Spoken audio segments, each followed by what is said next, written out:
2026ஆம் ஆண்டுக்கான தமிழக சட்ட பேரவை தேர்தல் வாக்குப்பதிவு தற்போது மும்முரமாக இடம்பெற்று வருகின்றது. இன்று காலை 7 மணிக்கு தொடங்கி மாலை 6 மணி வரையில் இந்த வாக்குப்பதிவுகள் இடம்பெறவுள்ளது. மக்கள் ஆர்வத்துடன் வரிசையில் நின்று வாக்களித்து வருகின்றனர். பிற்பகல் 3 மணி நிலவரப்படி 70 விழுக்காடு சதவீத வாக்குகள் பதிவாகியுள்ளன.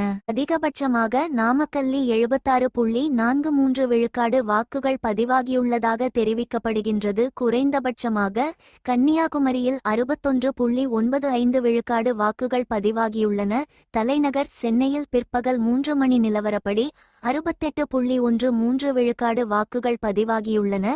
இந்த தேர்தலில் சினிமா பிரபலங்கள் மற்றும் அதிகளவான மக்கள் வாக்களித்து தேர்தலாக இது பதிவாகும் என எதிர்பார்க்கப்படுகின்றது.